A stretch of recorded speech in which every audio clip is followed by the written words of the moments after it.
78편 52절에서 61절 말씀을 살펴봅니다.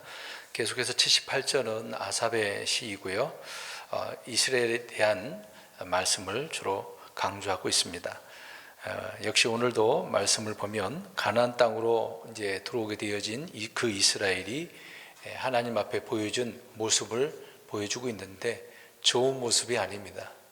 하나님께서는 이스라엘 백성들에게 큰 은혜와 사랑을 베풀어 주셨는데도 그들은 가나안 땅에 들어가서 하나님을 신실하게 섬기지 않은 그런 모습을 보여주고 있습니다. 그런 모습을 57절에 속이는 활처럼 빗나갔다라고 이야기를 하고 있습니다. 이제 흔히 궁수가 활을 당겨서 이제 화살을 쏘잖아요. 그때 이제 관역을 맞추려고 쏘지 않겠습니까? 근데 관역에 닿지 않을 수도 있고 또 힘이 너무 세서 관역을 이제 넘어서서 넘어가 버리는 그런 경우도 있습니다. 또는 옆으로 빗나가게 되는 경우도 있겠죠. 그러면 힘써서 이제 시위를 당길 때 얼마나 힘이 들겠습니까? 활은 굉장히 힘이 있어야 되거든요. 팔에 힘이 없으면은 당기지도 못하죠. 그러니까 그렇게 잘못돼 버렸으니까 화살을 낭비하게 되기도 하고 힘을 소모하게 된 것이지 않습니까? 그러니까 아무 의미도 없는 소용이 없는 헛것이 되어버리는 그런 상태를 말해주고 있는 겁니다. 그런 것처럼 이스라엘이 이런 모습이다라고 57절에 그렇게 설명을 하고 있습니다.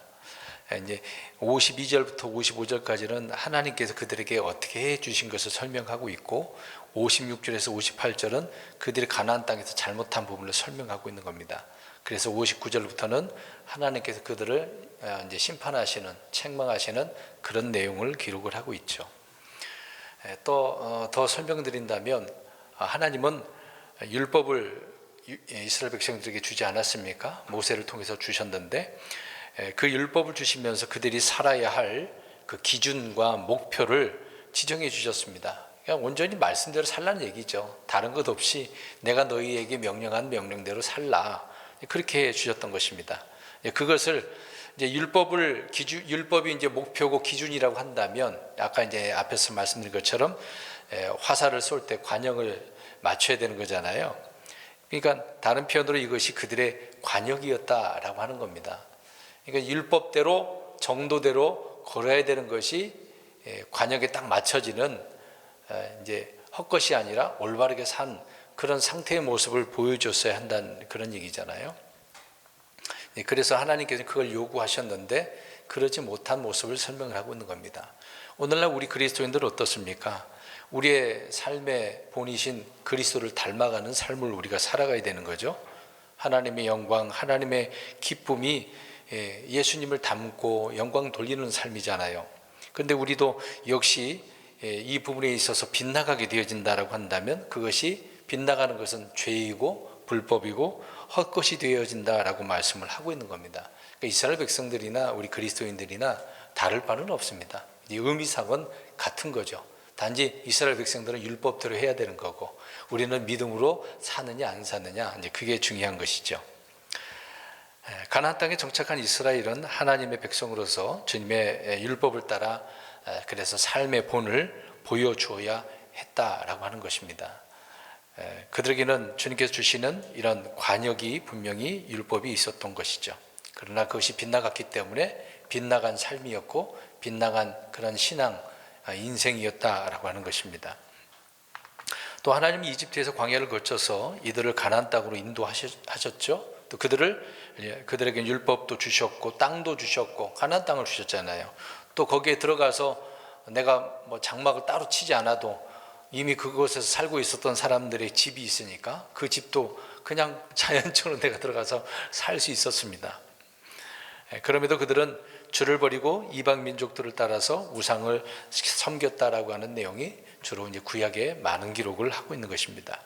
하나님이 주신 은혜를 배반하고 주를 경노하게 하고 주의 증언들을 지키지 않은 결과를 보게 되어지는 거죠. 어떻게 보면 이런 면에서 우리가 이렇게 할 수밖에 없었다라고 할 때 이스라엘 백성들은 어느 정도는 이해를 할 수 있을 것 같아요. 우리 이스라엘이 차지한 그 가나안 땅 주변을 보면 다 이스라엘과 화친을 맺을 수 있는 그런 관계입니까?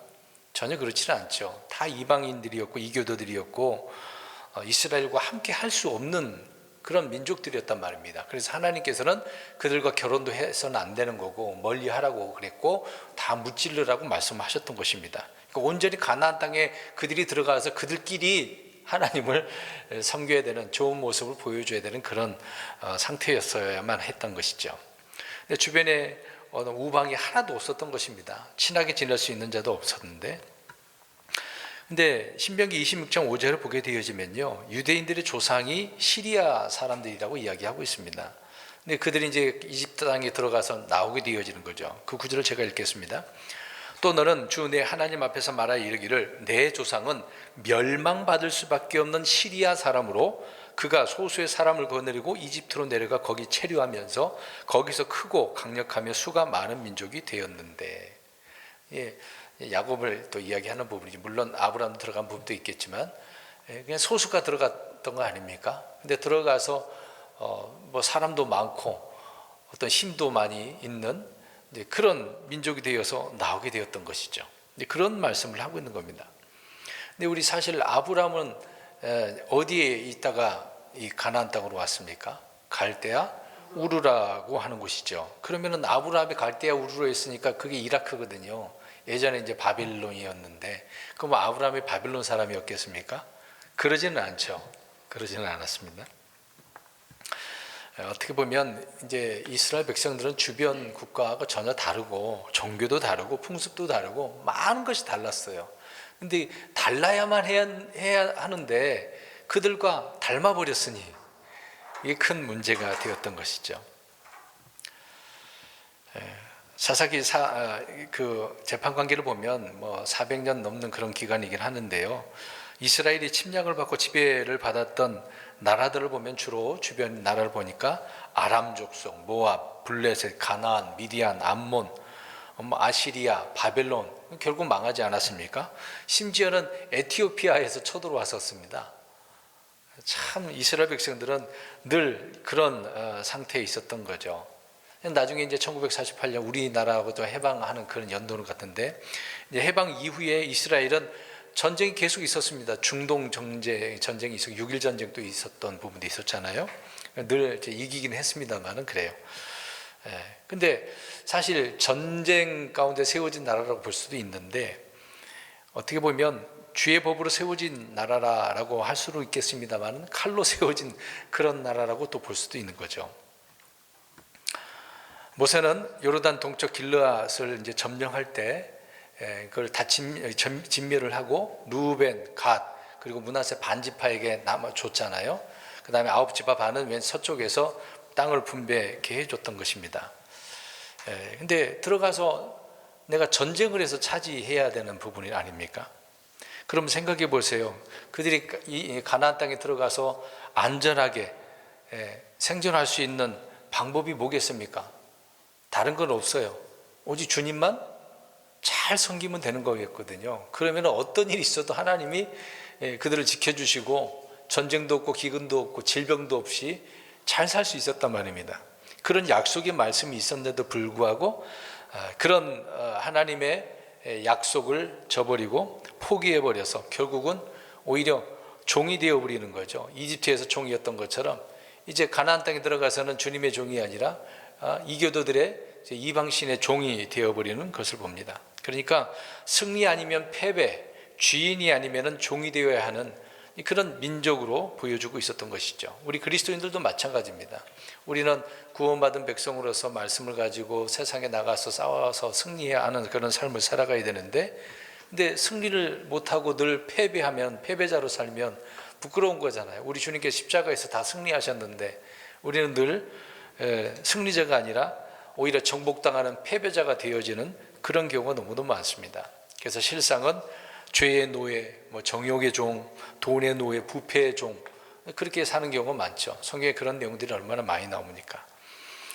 우리 그리스도인들은 승리자가 되어야 됩니다. 패배자가 되어서는 안 되죠. 오늘 이스라엘 백성들이 그런 모습을 보여줘서 속이는 화살처럼 빗나가게 되어버리는 그런 내용들을 한 절씩 살펴보도록 하겠습니다. 52절 그러나 그분께서 자신의 백성은 양같이 나아가게 하시고 그들을 광야에서 양떼같이 지도하시며, 이제 하나님께서 이들에게 어떻게 주었다라고 하는 그런 내용을 말씀하고 있는 거죠. 자신의 백성은 양같이 나아가게 했다. 양을 이제 목자가 친단 말이죠. 그럼 어떻게 나갑니까? 한 줄로 쭉 줄 서서 가나요? 뭉쳐서 그냥 우르르 이렇게 뭉쳐가지고 목자를 따라가는 거죠. 근데 거기서 떨어진 놈은 딴 길로 갈 수도 있으니까 양은 근시일해서 가까운 걸 잘 못 본단 말이죠. 아무튼 헤맬 수도 있는 거예요. 그럴 때마다 이제 목자가 잘 케어를 하겠죠. 근데 양같이 나아가게 했다라고 이야기를 하고 있습니다. 이집트에 있었던 이스라엘 백성들은 주님의 백성이고 그분의 아들이고 그분의 군대였던 것 아니겠습니까? 그래서 주님께서 이스라엘을 자신의 백성이라고 지금 말씀을 하고 있습니다. 자신의 백성, 이 부분을 잠깐 우리가 생각해 보면, 파라오가 이제 모세가 와가지고 하나님의 내 백성을 내어 주십시오라고 할 때 어땠을까요? 파라오의 입장에서는 지금 파라오는 저 이스라엘 사람 유대인들이 자기 밑에 어떤 사람들이에요? 종이요, 정이죠. 아들이라고 할 수가 없어요. 백성이라고 할 수가 없습니다. 백성이 아니고 노예, 종이란 말이죠. 소유물이란 말입니다. 소유물. 그러니까 모세가 그런 말을 했을 때 이거 도대체 무슨 뚱땅지 같은 소리야? 라고 생각할 수도 있을 것입니다. 그것은 자신의 노예였기 때문에 그러겠죠. 근데 하나님께서는 내 백성이다 라고 이스라엘 백성들에게 말씀을 하고 있는 겁니다. 우리 그리스도인들도 우리는 하나님의 아들들 아닙니까? 근데 저와 여러분들은 하나님의 아들들이라고 세상 사람들에게 얘기해 보세요. 어떻게 이해를 할까요? 미쳤다고. 무슨 하나님의 자녀야? 말도 안 되는 소리죠. 눈에 보이지 않는 분이 무슨 신이고 여러 가지 비방을 하겠죠. 의미를 모르니까 그렇게 말을 할 겁니다. 우리가 주님의 백성이고 하나님의 아들이라고 하는 이런 사실은 바로 우리가 주님의 소유다라고 하는 거죠. 이스라엘 백성들이 하나님의 소유인 것을 지금 모세가 파라오에게 이야기해 준 부분 아니겠습니까? 그래서 출애굽 때 주께서 그 하멜 땅이라고 하는 이집트의 첫 태생을 다 죽이게 되어지는 거죠. 그러나 주님의 소유된 백성은 양같이 나아가게 하셨다라고 하는 겁니다. 그러니까 이집트에서부터 하나님께서 이들을 어떻게 대하셨는가, 그런 내용들을 설명하고 있는 거죠. 그래서 지난주에 이제 10가지 재앙 중에 몇 가지 재앙을 우리가 살펴보지 않았습니까? 계속해서 이 내용을 말씀을 하고 있습니다. 하나님께서는 자신의 백성들을 이렇게 양떼들을 인도하는 것처럼 그렇게 하셨다. 뒷구절에도 보면 그들을 광야에서 양떼같이 지도하시며, 이집트에서 데리고 나오셨는데 이제 광야에서도 그들을 인도하는 것뿐만 아니라 또 지도하셨다라고 이야기를 하고 있는 거죠. 뭔가 가르치시기도 하고 이렇게 목자이시기 때문에 그런 일을 주님께서 하신다는 얘기죠. 그러니까 목자는 양떼를 먹이기도 하고 감독하기도 하고 인도하기도 하고 또 지키기도 하고 지도하는 그런 목자이신 우리 주님을 말씀을 해주고 있는 거죠. 이렇게 하나님께서는 자신의 백성을 양으로서 대해주고 있었다라고 말씀을 하고 있는 겁니다. 그럼 이제 배가 고파요. 그럼 어디로 양들을 데리고 가죠? 풀로. 목이 말라요. 묵과 시냇가로 데려가는 거죠. 자신의 백성이고 소유이기 때문에 친히 그렇게 주님은 있어야 될 것을 필요를 알기 때문에 그렇게 인도하시는 분 아닙니까? 얼마나 감사한 그런 부분이겠습니까? 근데 이런 분을 가나안 땅에 들어가서 다 잊어버려요. 저번에 이제 기억해야 된다고 알아야 된다고 하지 않았습니까? 근데 그런 걸 모르는 거죠. 53절 그들을 안전하게 인도하시니 이에 그들이 두려워하지 아니하였으나 그들의 원수들은 바다가 뒤엎었도다. 이스라엘을 안전하게 인도하셨다라고 하는데 이제 홍해를 건넌 그 일을 우리가 한번 생각해 보시기 바랍니다. 홍해 바다 처음에 두려웠을까 안 두려웠을까? 사실상 두렵죠. 지금 그걸 어떻게 건너가요? 뒤에는 누가 쫓아오고 있는데 이 파라오 군대가 계속 쫓아오고 있는 상황인데 사면초가에 있는 그런 상황 아닙니까? 얼마나 두렵겠어요. 근데 그 홍해를 안전하게 건넜다. 우리 성경이 있으니까 그랬구나라고 결과론적으로 보면 그랬다고 볼 수 있는 거잖아요. 근데 그 당시 우리가 있었다고 생각해 보세요. 지금 바다 밤새도록 바람 불게 하셔서 벽을 이루게 하셨다고 하셨는데 마른 땅으로 건너가게 했다는데 지나가면서 이걸 옆을 쳐다보면서 저 바다가 그냥 덮치는 거 아니야? 그런 생각으로 얼마나 두려울 수도 있겠습니까? 그런 내용은 나오지 않지만 연약한 사람이라고 한다면 능히 그런 생각을 할 수도 있는 거잖아요.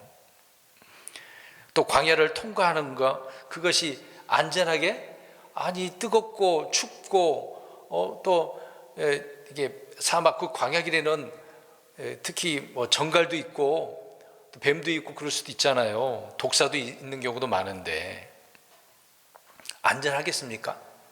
근데 그런 길을 하나님께서 어떻게 하셨다고요? 안전하게 인도하셨다. 이런 하나님이란 얘기예요. 안전하게. 어떤 뭐 이집트를 여행을 하고 저 바다를 건너가고 싶은 그런 사람이 있다 하더라도 뻔히 보이는, 야, 그러고 가면 안 되라고 지금 그렇게 말할 수 있잖아요. 근데 하나님이 인도하시면은 안전하다, 그 얘기를 말씀을 하고 있는 겁니다. 그래서 그들을 안전하게 인도하셨다라고 하는 거죠. 그래서 단 한 명도 바다에 빠져서 죽은 내용이 있습니까? 없습니까? 없어요.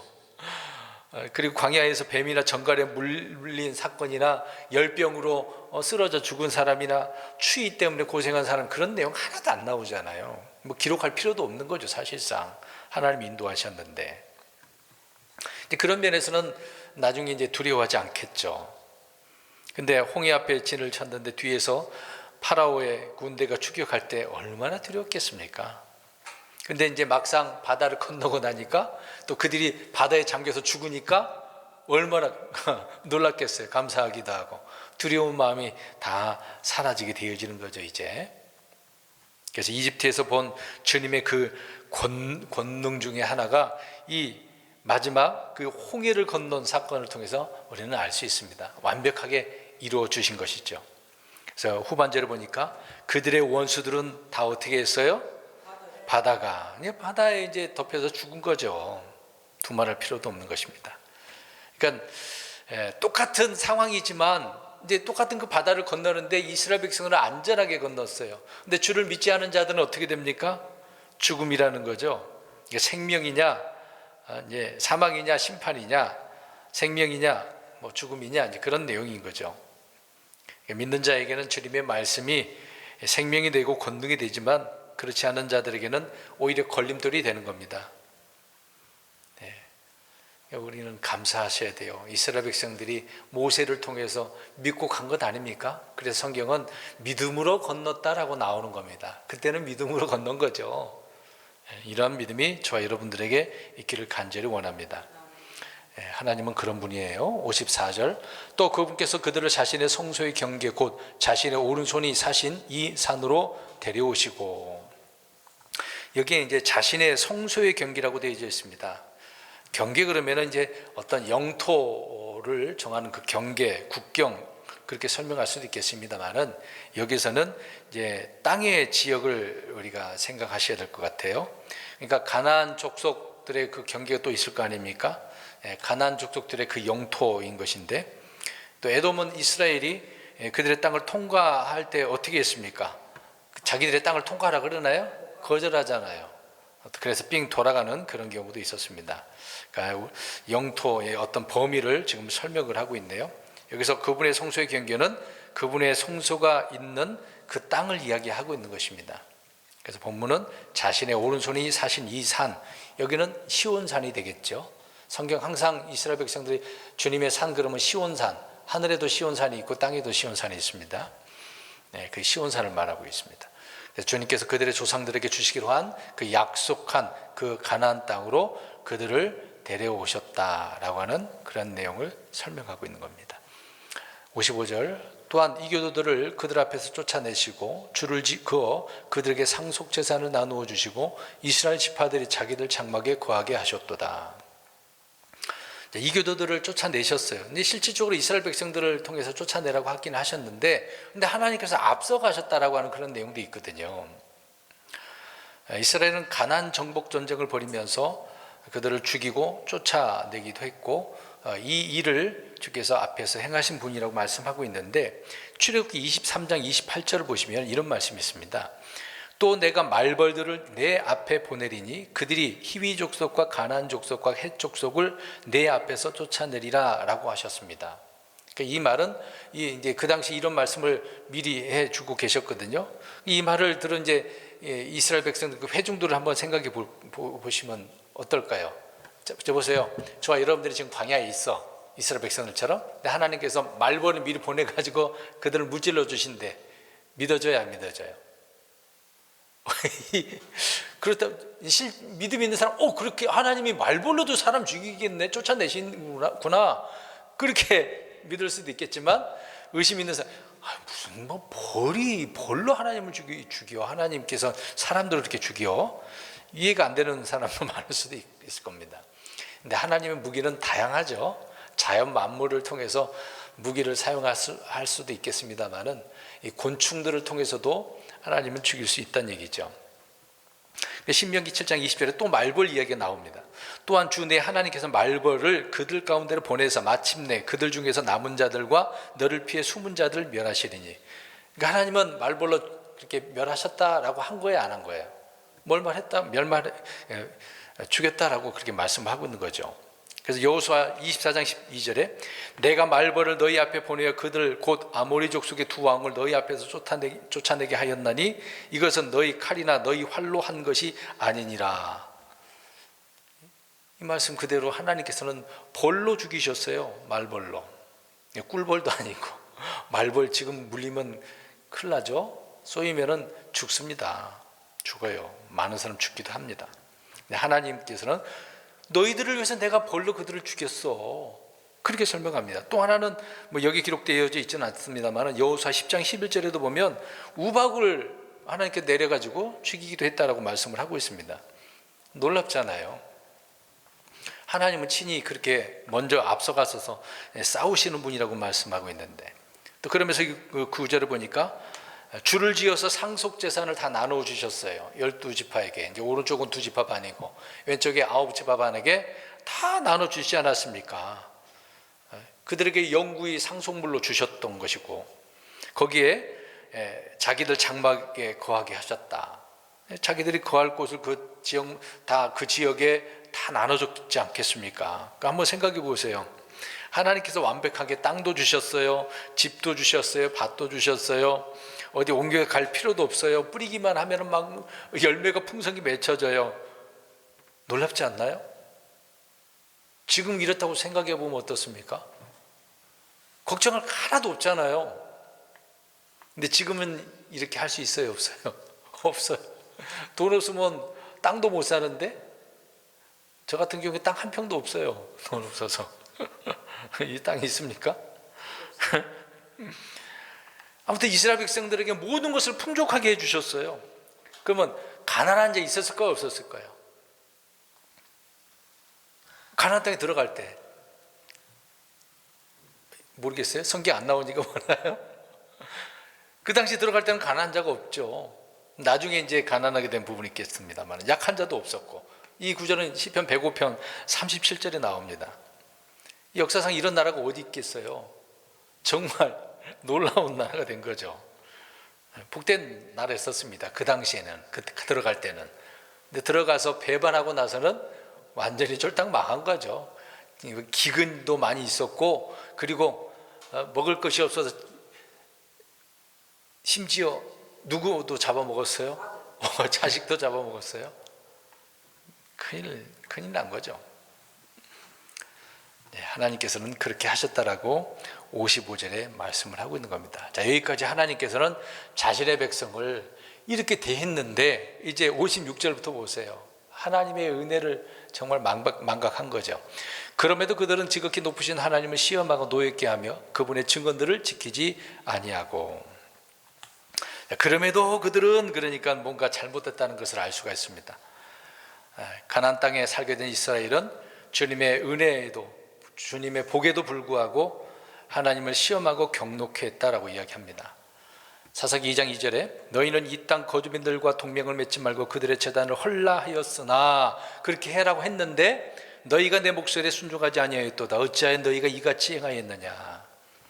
이게 주님을 시험하고 경록해 한 일인 거죠. 여호수아가 죽고 난 이후에 이제 같은 세대도 다 죽고 나니까 주님을 알지 못했다라고 말씀하잖아요. 우리 지난 시간에 살펴보지 않았습니까? 주님께서 행하신 일도 알지 못했다고 이야기하고 있는 거죠. 그런데 잘 보세요. 그러면 시간이 세대가 막 여러 세대가 지나간 것도 아니고 몇백 년이 흐른 것도 아니에요. 들어가서 그 다음 세대에 바로 배교가 일어났습니다. 여러분, 이거 정말 놀랍지 않나요?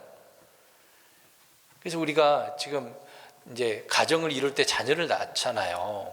남자와 여자가 만나서 이제 가정을 이루고 자녀를 낳게 되어지면 그 자녀를 어떻게 양육해야 되는지를 우리는 알 수 있습니다.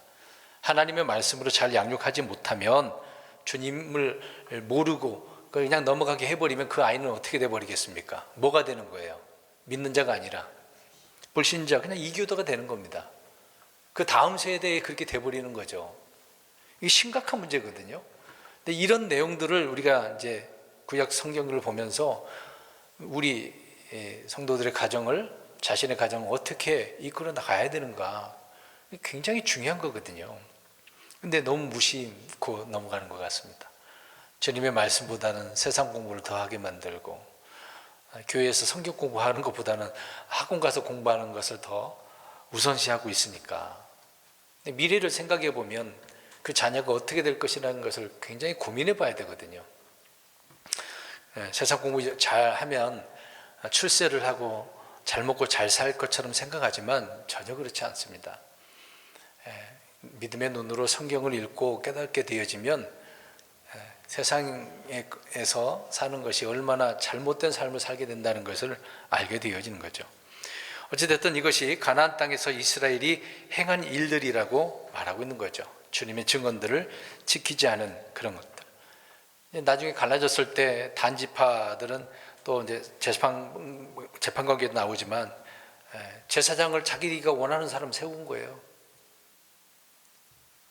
여로보암이 그러지 않았습니까? 그냥 하찮은 사람들 세워버린 거예요. 능력도 없는데 그냥 세워버리는 거예요. 너 그냥 그 일이나 해라, 그거 먹고 살아라, 그렇게 해버리는 경우가 있는 거죠. 사람들은 저마다 자기 눈에 옳은 대로 행했다라고 성경을 말씀을 하고 있습니다. 북한에 갔다 왔던 어떤 목사님이 이제 평기총 평택기독교 연합회 이제 그 일 때문에 어떤 부각사를 초청했는데 그분이 얘기하더라고요. 김일성을 만났는데, 어떤 목사를 만났는데, 북한 목사예요. 그 목사가 하는 말이, 난 아무것도 몰랐는데 김일성이 나보고 목사하라고 그래서 목사했다고. 진짜예요. 그 얘기를 그 북한 간 그 우리 한국 목사님한테 그 얘기를 한 거예요. 목사 같지도 않은 그런 목사 일을 하는 거죠. 북한에서 목사의 의미가 뭐가 있겠습니까? 자기가 옳은 대로 행하고 주를 믿고 주의 법을 지키는 것이 오히려 오히려 무속 신앙처럼, 민간 신앙처럼 되어버리는 거죠. 자기가 믿고 싶은 대로 믿어버리는 것이니까. 지금 그렇게 되어버리는 겁니다. 잘못 배우면 그렇게 되는 거죠. 57절 계속해서 이스라엘 백성들을 보시기 바랍니다. 오히려 뒤돌아서서 자기 조상들 같이 신실하지 아니하게 행하며 속이는 활처럼 빗나갔으니. 자, 오히려 앞으로 가는 것이 아니라 어떻게 됐습니까? 뒤돌아 버렸어요. 안 가겠다는 얘기예요. 올바른 길, 고든 길, 정도의 길을 걷는 게 아니에요. 자기 조상들 같이 신실하게 가야 되는데 안 갔다. 믿음의 사람들 이야기하는 거죠. 여기서 조상들을 이야기할 때는 이들은 가던 길을 돌아선 것처럼 주님의 법에서, 주님에게서 돌아섰다라고 하는 그런 말씀을 여기서는 우리가 알 수가 있습니다. 그래서 보세요. 먹고 살기 힘들어서 주를 버렸을까요? 너무 살기 힘들어서 강팍해가지고 돈이 없어가지고 돈을 번 다음에 내가 주님을 섬기겠습니다, 그랬을까요? 앞에서 얘기했잖아요. 어떻다고요? 풍족했다니까. 오히려 그것 때문에 그들이 주님을 버린 거죠. 배가 불러서. 광야에서는 힘들다고 불평하고 주님을 따랐는데, 이제 가나안에서는 배부르게 되니까 마음이 교만해서 주님을 버리는 이런 내용을 볼 수가 있습니다. 참 이래도 저래도 주님을 섬기지 않으려고 하는 마음이 그래서 중요한 거예요. 삐딱한 사람들은 항상 삐딱한 거예요. 언제나 부정적인 거예요. 항상 잘못된 길로 가는 거예요. 그래서 그 부분에 속이는 활처럼 어떻게 했어요? 빗나갔어요. 이제 관역을 못 맞춘 거죠. 주님의 법대로 걷지 않았다. 죄지으려고 했다는 얘기죠. 이제 흔히 이제 목사님들이 그런 얘기 할 겁니다. 히브리어로 죄라고 하는 단어가 있는데 하타라고 하고 있고 헬라어로는 하말티아라고 하는 단어가 있거든요. 이제 헬라어 이제 하말티아 같은 경우에는 이제 그런 의미래요. 관역이 있는데 관역에서 빗나간 것을 그 죄라라고 표현한다라고 이야기합니다. 뭐 틀린 말은 아니거든요. 그러니까 이스라엘 백성들이 그렇게 빗나갔기 때문에 죄 가운데 살았다라고 말씀을 하고 있는 것입니다. 그러니까 이렇게 빗나가는 인생은 그렇게 되는 것, 죄 짓고 살아가는 겁니다. 늘 주님의 분노를 일으키는 거죠. 율법에서 벗어나는 것, 율법에 이르지 못하는 것, 오히려 넘어가는 것, 그게 다 죄인 거죠. 이스라엘은 주님의 법이라고 하는 이 기준과 관역을 그래서 모두 빗나가게 됐다라고 말씀을 하고 있는 것입니다. 그러니까 결국은 모두 죄를 지었다, 죄인이다, 이제 그 얘기를 하고 있는 것입니다. 58절, 그들이 자기들의 산당들로 그분의 분노를 일으키고 자기들의 새긴 형상들로 그분의 질투를 일으켰도다. 가나안 땅에 들어가서 그들이 좀처럼 해결하지 못하는 것은 이방 신들을 섬기기 위해서 산당들을 세웠거든요. 이 산당들은 거의 제거를 못했습니다. 그러니까 아비암하고 히스기야 같은 경우에는 제거를 했어요. 대단한 이제 종교 개혁을 이룬 거죠. 근데 대부분 그렇지 못했습니다. 그래서 그것이 빌미로 남아가지고 항상 이 산당 문제 때문에 우상을 섬기게 되는 경우가 있었거든요. 근데 이제 히스기야 그 왕 므낫세가 있지 않습니까? 그 아들이 히스기야가 다 무너뜨려 놨는데 그걸 또 세웠어요. 예. 참 희한하죠. 무너뜨렸는데 또 세우기도 합니다. 이런 일들이 계속 반복적으로 있었기 때문에 그래서 이 산당들로 인해서 하나님의 분노를 일으키는 내용들을 볼 수 있는 거죠. 그래서 성전에 올라가는 것보다 매일 근처에 있는 산당들로 가는 게 더 낫다고 생각한 것입니다. 거기다 이제 분향도 드리고 헌물도 드리고 또 거기에 이제 어떤 형상도 둔 거죠. 하나님께서는 형상을 두지 말라 그랬잖아요. 하늘에나 땅에나 땅 아래에 어떤 형상도 만들지 말라고 하지 않았습니까? 근데 만들어 놓은 거죠. 자기 편한 대로. 그 먼 거리를 가기가 힘들다고 생각한 거예요. 이걸 우리 오늘날로 생각해 보시기 바랍니다. 지금 뭐 교통편이 좋으니까 뭐 몇 시간은 아무것도 아니죠. 심지어 뭐 저 광주에서 부산에서 서울로 오시는 분들도 있더라고요. 매주. 대단한 분들도 있습니다. 그분들은 어떤 마음을 갖고 있는지 모르겠습니다만은 대단해요. 근데 그 당시에도 이제 걸어 다녀야 되는 부분도 많이 있었겠습니다만은 멀리 가기 싫으니까 가까운 곳. 예전에 이제 태국 네팔 가봤더니 가는 곳마다 지역마다 들어가긴 그 입구에 다 그런 것들이 있어요. 아주 피를 거기다 뿌리고 안 좋은 거거든요. 이제 그런 곳에다가 어떤 죄를 지내는 경우가 많습니다. 그런 것처럼 이스라엘 백성들이 이교도들이 한 그런 내용들을 따라서 했던 것이죠. 이런 형상도 만들고 산당도 거기다 두고 얼마나 하나님을 화나게 만드는 분노케 하는 그런 내용들이었겠습니까? 그래서 58절에 산당들, 형상들 이런 내용들이 있습니다. 분노를 일으키고 질투를 일으키는 이런 일들이 너무 많았던 거죠. 59절, 하나님께서 이것을 들으실 때에 진노하시며 이스라엘을 혐오하사. 자, 하나님은 들으시는 분이잖아요. 근데 이들이 이제 산당에 가서 거기에서 분향을 해, 우상들을 섬기고 있어, 거기를 찬양하고 있어. 그런 걸 다 들으시는 거잖아요. 이것을 듣고 하나님이 가만히 계시겠습니까? 내 백성이 이렇게 타락했는데 분노할 수밖에 없죠. 근데 우리는 주님께서 우리가 찬양하는 소리, 말씀을 읽는 소리, 기도하는 소리 다 듣고 기뻐하실 텐데 이런 것이 아니라 우상을 섬기는 이런 거라고 생각해 보세요. 근데 교회 안에 지금 이제 음악도 찬양 그런 것도 건전해야 되는데 락이 들어오잖아요. 세상 그런 것들이 들어와갖고 세상 사람들을 데려오기 위해서 그런 수단이라고 생각을 해서 부르게 하잖아요. 그것이 하나의 올무가 되거든요. 좋은 것처럼 보이지만 그렇지는 않습니다. 건전하지 않는 경우가 너무도 많습니다. 막 시끌벅적하죠. 막 메탈 소리, 그리고 랩도 하잖아요. 여러분, 랩이 무슨 의미가 있습니까? 그냥 흥겨울 뿐이지 젊은이들 좋아할 뿐이잖아요. 그런 것들을 하나님 다 들으시고 어떻게 여기실 것 같아요? 하나님이 기뻐하시겠습니까? 하나님도 랩을 하면서 야 고맙다 뭐 이런 식으로 랩하시면서 들으실까요? 그러진 않죠. 모세가 산에서 주님과 대화하고 있는데 밑에서는 금송아지 만들어 놓고 거기서 해놓고 어떻게 한 줄 아십니까? 그 내용을 읽어드릴게요. 출애굽기 32장 6절에 다음날 그들이 일찍 일어나 번제 헌물을 드리고 화평 헌물을 가져오며 백성이 앉아서 먹고 마시며 일어나서 뛰놀더라. 하나님 섬기려고 그런 게 아니라 금송아지 앞에 가지고 그렇게 먹고 마시면서 뛰놀았다고 이야기하죠. 굉장히 기뻤던 거죠. 이 기쁨은 잘못된 기쁨이지만 네, 그런 모습들이 실질적으로 지금 교회 안에서 많이 이루어지고 있습니다. 희한하죠. 이런 것들을 참 나쁜 거는 잘 닮아요. 좋은 것은 안 닮고. 시내산에서 주를 만난 이스라엘이 이렇게 빨리 배교할 줄은 상상 못했을 겁니다. 근데 하나님 다 알고 계셨던 거죠. 달 꿈 보여달라고, 환상을 보여달라고, 표적을 보여달라고, 이적을 보여달라고. 사실상 이들은 직접적으로 다 경험을 했잖아요.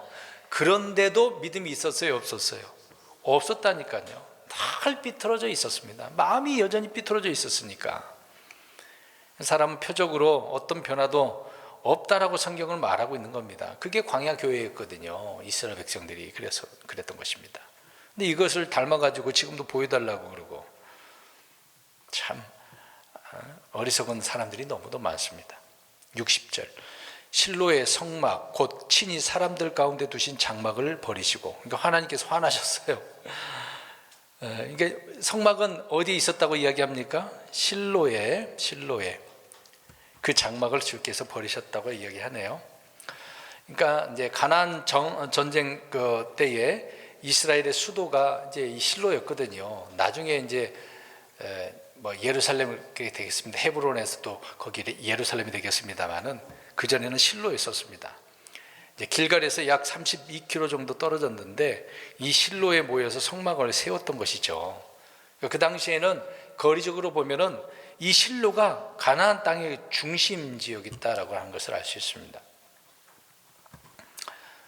뭐 에브라임 지파의 수도라고 할 수도 있겠습니다만은 그런 곳이었었던 것인데, 근데 이 실로에서 우리 과거에 이제 내용을 알죠. 엘리 제사장 이야기 알 수 있지 않습니까?